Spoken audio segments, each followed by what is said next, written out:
Hello everyone, welcome to our channel Books for Life Telugu. And రీసెంట్గా మనకి న్యూఢిల్లీకి కొత్త chief మినిస్టర్గా రేఖా గుప్తా గారు from BJP party she got appointed as chief minister of New Delhi. And ఈవిడ వచ్చేసి she's the first time MLA from Shalimar bag.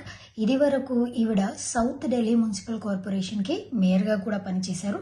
And ఈవిడ speciality వచ్చేసి ఏంటి అని అంటే, ఈవిడ ఇప్పటి వరకు ఢిల్లీకి చీఫ్ మినిస్టర్స్గా పనిచేసినటువంటి మహిళా చీఫ్ మినిస్టర్స్లో she's the fourth female chief minister of New Delhi.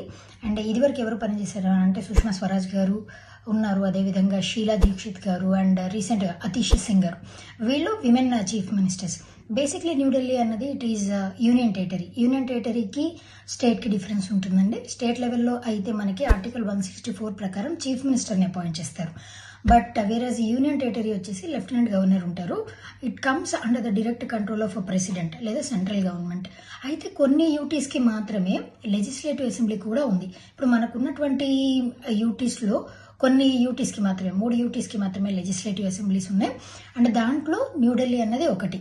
Initially 1952లో మొట్టమొదటి చీఫ్ మినిస్టర్గా ఎవరిని అపాయింట్ చేశారు అని అంటే హీ వాజ్ చౌదరి బ్రహ్మప్రకాష్. 1952 నుంచి 55 వరకు. తర్వాత 56 నుంచి 93 వరకు బ్రేక్ వచ్చింది. ఇప్పుడు లెజిస్లేటివ్ అసెంబ్లీ లేకుండా డైరెక్ట్గా ప్రెసిడెంట్ కంట్రోల్లోకి వచ్చేసింది.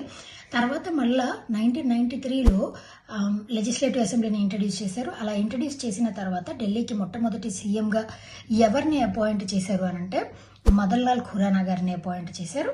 అండ్ ఇప్పుడు రీసెంట్గా 4th మహిళా చీఫ్ మినిస్టర్గా మన రేఖా గుప్తా గారిని అపాయింట్ చేయడం అనేది విశేషం. అయితే దీనికి సంబంధించి ఇంపార్టెంట్ న్యూస్. అదేవిధంగా ఇక్కడ కొన్ని క్వశ్చన్స్ అడగాలనుకుంటున్నాను. అండ్ మనకి ఇక్కడ article 164 is related to state level chief minister. Whereas అసలు యూనియన్ టెరిటరీస్లో లెజిస్లేటివ్ అసెంబ్లీ అన్న కాన్సెప్ట్ ఎన్నో కాన్స్టిట్యూషనల్ అమెండ్మెంట్ యాక్ట్ ద్వారా తీసుకొని వచ్చారు. This is one of the important question. ఇంకొక సెకండ్ క్వశ్చన్ వచ్చేసి ఏంటి అని అంటే, మనకున్నటువంటి యూటీస్లో ఎన్ని యూటీస్కి లెజిస్లేటివ్ అసెంబ్లీ ఉంది? This is second question.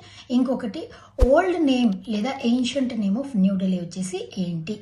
మీకు ఆన్సర్స్ తెలిసినట్లయితే ఈ 3 క్వశ్చన్స్కి do comment in our comment session.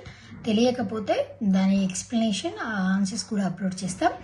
వాటి కోసం do follow our channel Books for Life Telugu and we'll be coming up with more updates. Until then, thank you.